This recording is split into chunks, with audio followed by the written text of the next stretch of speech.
like a gull, soar high on the air. Be strong in your courage when others despair. Never in anger, never in haste. Go without pride, be never abased. Freedom is yours if freedom you give.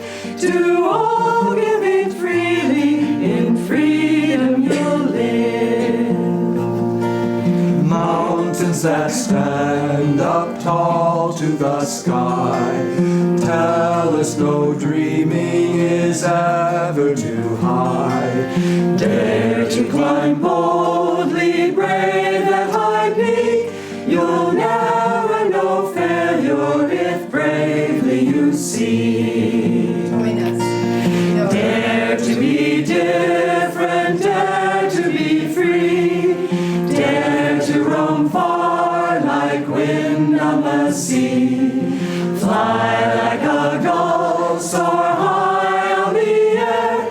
Be strong in your courage when others despair. Be strong in your courage when others despair.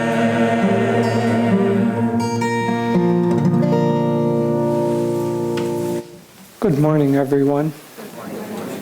A slight contradiction to the old saying, April showers are bringing April flowers. I want to welcome everyone and also those who are watching online.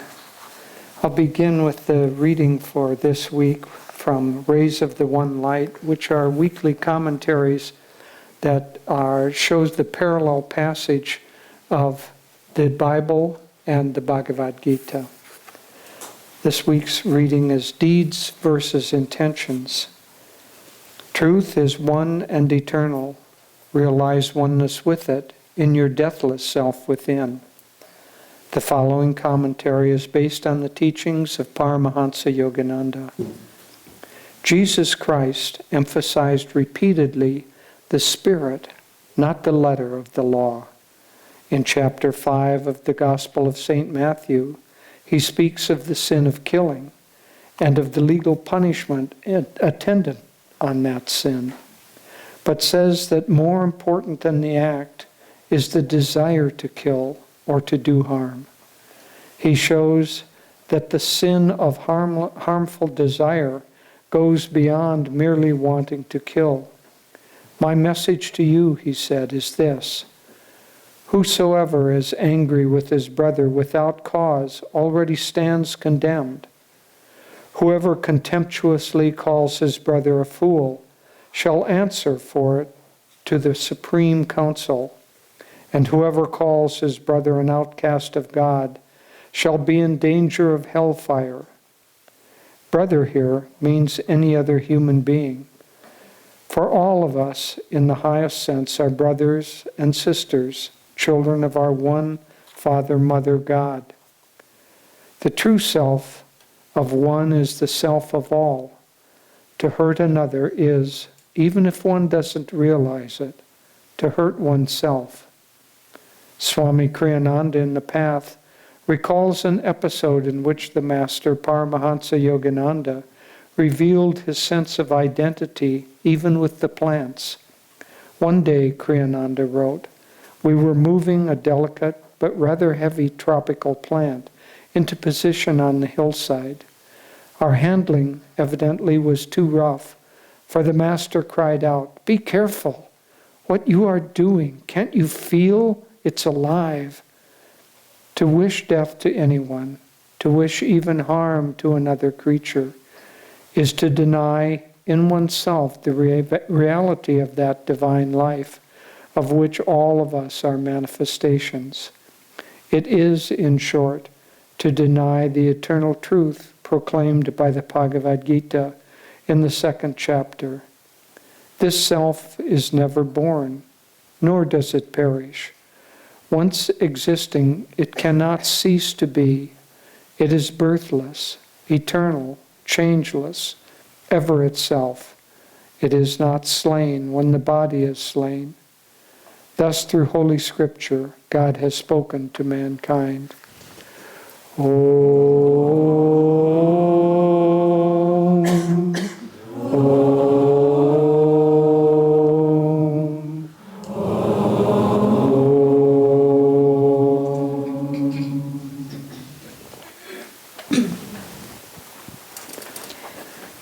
Good morning, everyone. For those of you, I realize some of you might not know us, this is Nayaswami Jyotish, and I am Nayaswami Devi. And it's wonderful to be with you on this beautiful spring day. And welcome all of you who have come not so far afield and who are taking our courses here. So let's start. I'd like to start by reading a beautiful passage. Every time I don't know about you, but as I read Whispers, I think, oh, this is the most beautiful one. And then you read the next one and you think, that's the most beautiful. So this is, make me the drops of sympathy in all tearful eyes.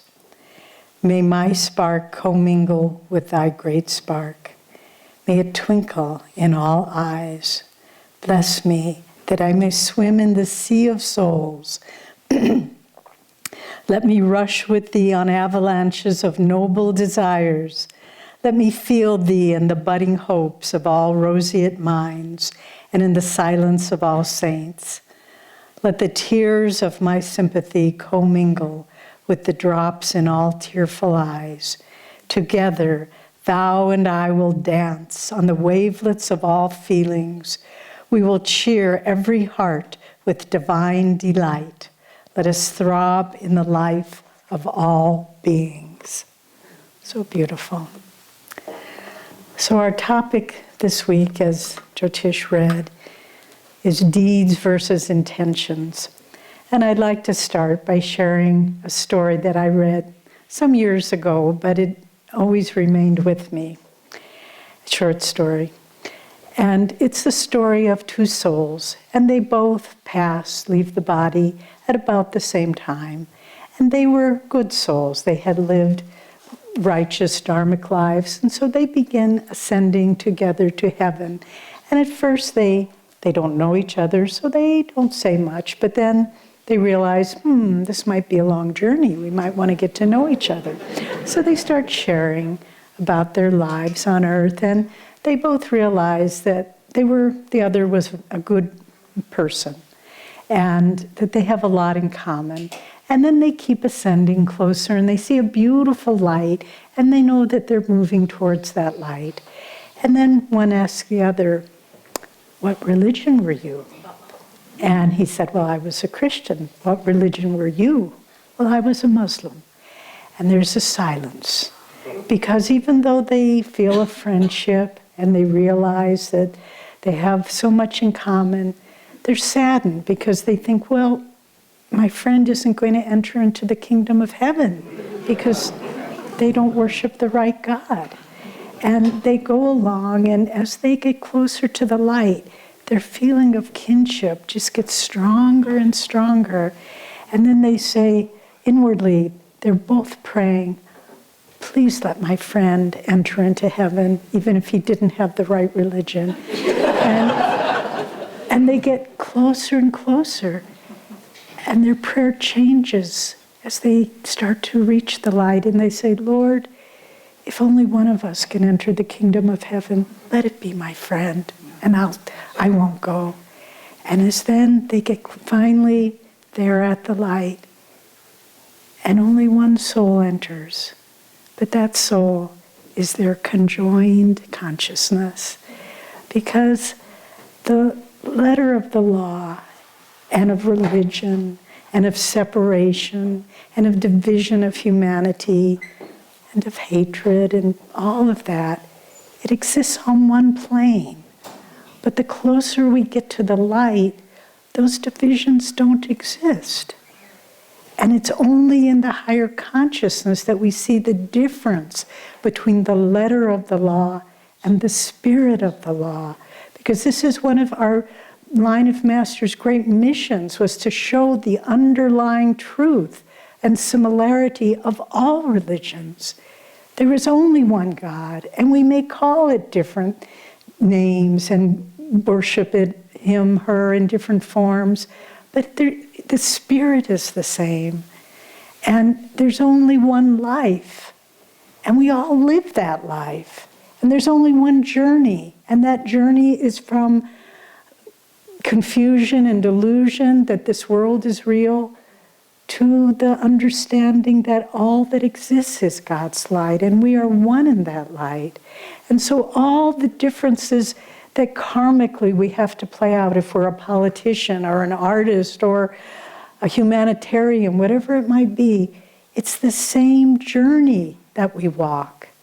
And the spirit that's guiding us, that spirit may guide us through different life experiences, but it's the same lessons that we're learning in different forms. And those lessons are to see the underlying unity in it all, to do what you can to break down the barriers between beliefs and races and religions and all those things, and just to say we are all one in this. There's no separation. And so when we look at the Master talking about deeds versus intentions, there's two ways we can look at this. First, there's our actions. And he's talking about when we have negative thoughts. It's that Master in Autobiography, you probably remember the story where he's sitting in his guru's ashram, and Sri Teshwar is giving commentaries on Patanjali, and a mosquito lands on Master's arm, and Master instinctively is going to swat it. And then he says, oh no, we're studying nonviolence, I must not do this. And his guru, who could pick up all his thoughts, said, go ahead and hit it. And he said, well, but Master, you're just teaching us nonviolence. He said, you've already done the deed in your mind because you had the desire to kill it. And so it isn't even, we can control our actions to a certain extent, but it's much harder to control our thoughts and our emotional reactions. And so how do we do this? Well, step by step, catching the thought, catching the negative reaction, the desire to hurt someone or get revenge or have the last word or prove them wrong, whatever it might be, to catch it before it becomes strongly ingrained in your mind, nip it in the bud, so to speak. So if you start to be critical in your mind about someone, Master, he presented his teachings in such a simple, almost quaint way that sometimes it's easy to just say, oh, yes, he said that. But he said if you find yourself starting to be critical and to speak in a negative way of another person, immediately start speaking ill of yourself. And you kind of think, oh, well, that's sort of a silly thing to do. But if we do that, we reverse the pattern that looks at the world outside of ourselves and deems it inadequate. This doesn't measure up to what I want. This isn't good enough. That isn't how I do it.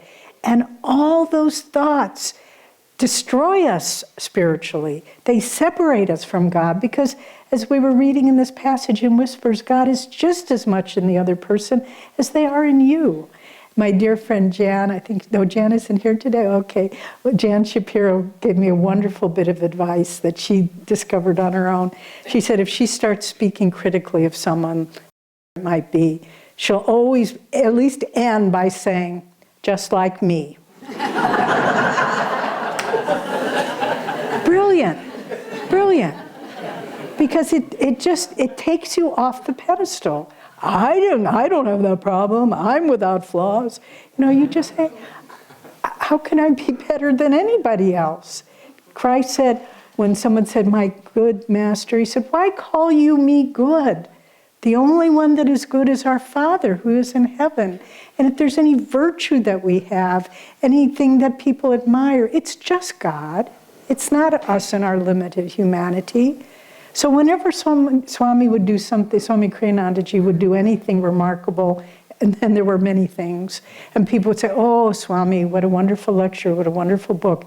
He would always say, God is the doer. And it wasn't false humility. That was the secret of how he was able to accomplish what he did in his life, which was remarkable. Always with the awareness that God is the doer.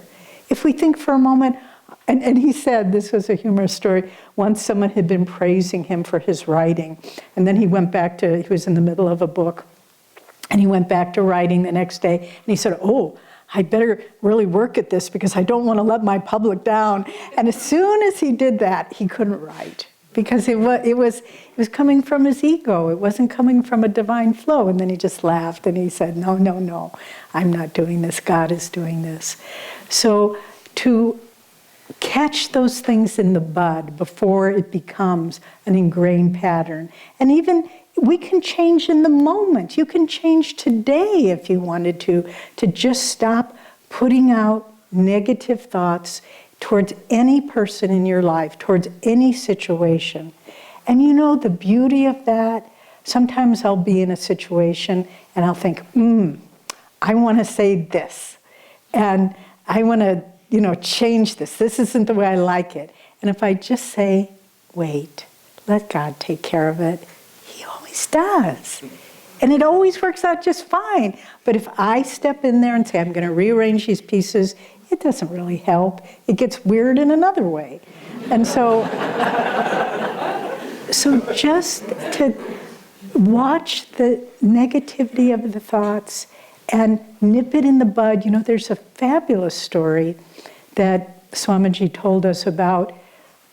You don't, if there's something in your life that you feel you need to change, or there's a desire and there's an intention to go that way, it doesn't have to be lived out. There was a young monk in Sri Yukteswar's ashram, and it really was his destiny to be a monk. It was not his destiny, his karma, to marry. But there was a little bit of a desire and attraction to that, to have a relationship with a woman. And so Sri Yukteswar one day came to him and said, come with me. Let's open the windows, it's hot. In the back door too. Sri Yukteswar said, come with me. I have a surprise for you today. And so they went to the train station, they got on the train, and there were two trains waiting to leave at the same time. This young monk was just sitting there, and he just glanced at the other train on the adjacent track. And in the car opposite him, sitting by the window, was a beautiful young woman of lovely vibration. And he just looked at her, and that was done. He didn't have to do the whole deed. It was just that touch of karma and his guru was sitting next to him, tapped him and said, now you are done. And he knew it too. And so watch the inward processes of your mind. Watch where your desires go. Watch where your negative reactions go. And try to always bring them to a state of poise and equanimity. But then there's another part of our actions. Because sometimes we can stop ourselves from doing a bad thing, but we can do a good thing with the wrong motivation. So I was a student of literature, and there was a wonderful play, Murder in the Cathedral by T.S. Eliot, and great line. The last temptation is the greatest treason, to do the right deed for the wrong reason. So it could look really great to everybody else, but if you're doing it because you want to be well thought of, if you're doing it to get praise or to get recognition, it's tainted. And some of you know, not all, right now, part of our wonderful expansive work in India is something that we call Paramahansa Yogananda Charitable Trust. And it's just beginning, it's in the first year and a half, but we've focused our initial service in the city of Vrindavan, which is a couple of hours outside of Delhi. And this is a place where one of the, shortcomings of Indian society is the treatment of widows. And often when a woman's husband died, she's just put out on the street, homeless. And she could be from a high family, well-educated, and there she is. And so over many years, widows have assembled in the town of Vrindavan, and there are thousands of homeless widows living there. And so that's where we're focusing our work, is serving the widows, creating, giving them medical supplies, providing, we've started 4 what we call community care houses, where each house is about 40 women. But beyond that, we're just going out to neighborhoods and really working. Well, I bring this up because our people leading it, and the people who are in charge are longtime Ananda members and deeply on the spiritual path. One of the things that they found, because there are other charitable organizations in Vrindavan, that the other groups are saying, oh yeah, well they come and we give them blankets, or yeah, we give them, a small bowl of rice twice a week. But they're doing it because they're expected, okay, we're a charitable organization, but they're not doing it with love. They're not doing it with caring about the people. And in fact, in some cases, our people have met people in charge in Vrindavan of charitable organizations, and they say, oh, these widows, they're just sort of loafs and, kind of drags on society. And so they're doing the right deed, but not in the right spirit. And it's better than not doing it all. But, watch your actions too. Watch, and so what we're doing, what the Paramahansa Yogananda Charitable Trust is doing, is looking at the individuals, caring for them, providing a loving home for them, looking at their strengths. One woman was a music teacher and was just left for dying on the street. We've resuscitated her, essentially given her surgery that she needed. And now, she's helping the other women learn music, learn how to chant and sing.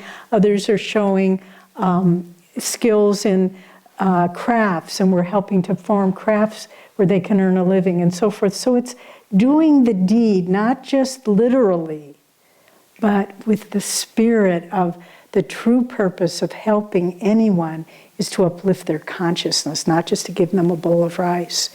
And what's happening in Vrindavan is changing the face of charitable work in that area. And it may go beyond that. Well, I would be surprised if it didn't. But again, to act it, sometimes you see people who, they really look like they're great yogis. They've got the part down pat. They're meditating and they're spiritual, and they only are looking at the spiritual eye, and they're not talking to people. And you just feel like saying, come off it. That's one thing I learned from Swami Kriyananda. If it's not real, it won't last. Be yourself on the path to God. There's not a stereotype that you're supposed to fit into, and this isn't what it looks like to be spiritual. It could look totally bizarre, and you could be the closest person to God. And so forget the form, but find the spirit of it. And the same when we look at our inner life and our spiritual practices. People can know every technique in the book, but the most important, what's the purpose? That's the law of yoga, but what's the spirit of yoga and meditation and the spiritual path? The spirit of it all is to simply love God. That's all. And if you're not doing your techniques with the understanding, Lord, I am offering this to you in devotion, with all the sincerity of my heart. Once someone told us a story about Anandamoy Ma, and of the great, great woman saint of India, who Master knew and who is mentioned in Autobiography of a Yogi, the bliss-filled mother. And someone came to her who was an adept in all the different esoterica of yoga, and he was doing these very difficult yoga postures in front of her, and she was just looking off into space. She gave him absolutely no energy, because it wasn't done with the right spirit. It was just done, look at me. It was done with the sense of, how impressive am I? And that won't get you anywhere. God's not fooled. You think God can't see through our egos? He made our egos, for heaven's sake. But so to look at all the practices that you do, and just to say, let me not get caught up with the form, but let me try to feel the essence behind those forms. And the story of from the annals of the life of Krishna, his greatest devotee was Radha. And once he asked Radha, he said, "Do you practice yoga and meditation?" And she said, "Oh, I would, Lord, but I can't stop thinking of you with such love for a moment that I can practice these things."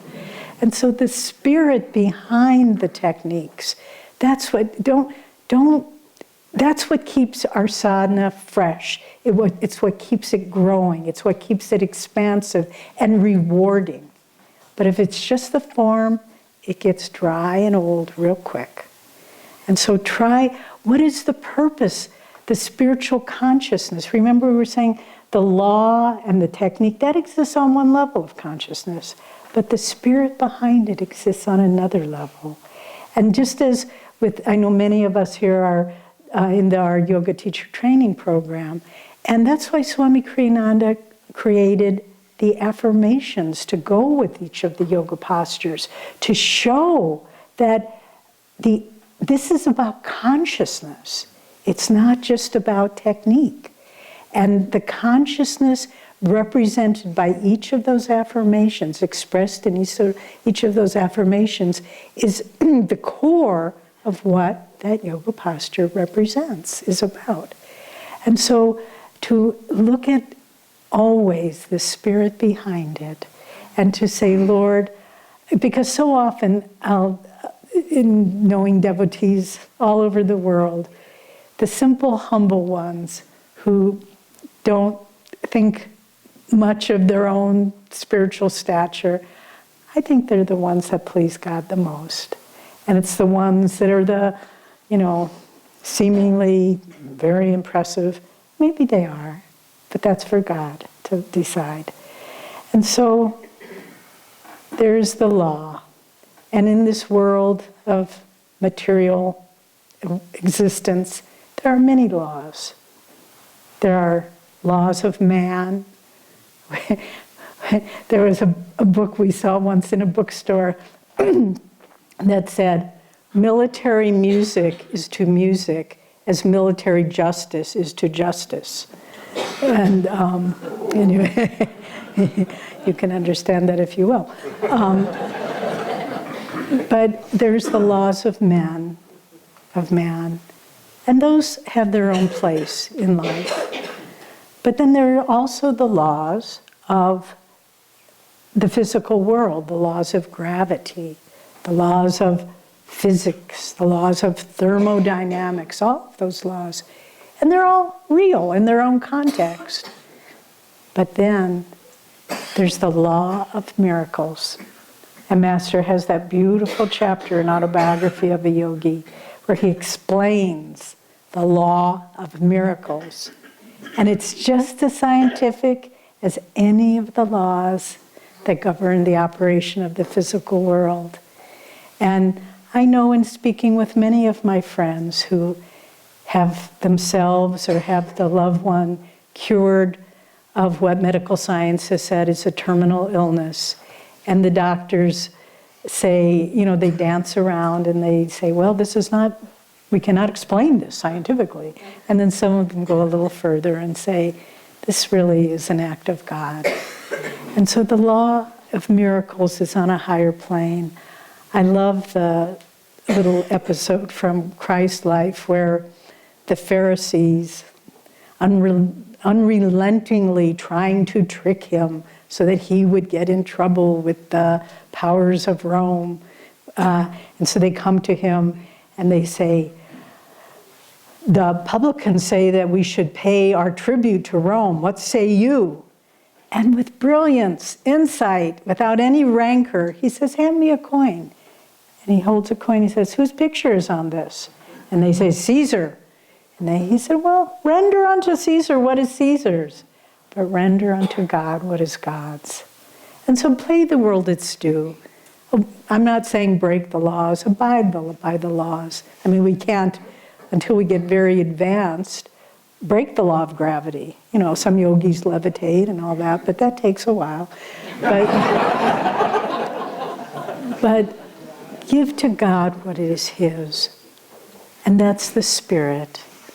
The letter of the law makes this world seem to operate, but it's the consciousness of God in truth that makes it all work.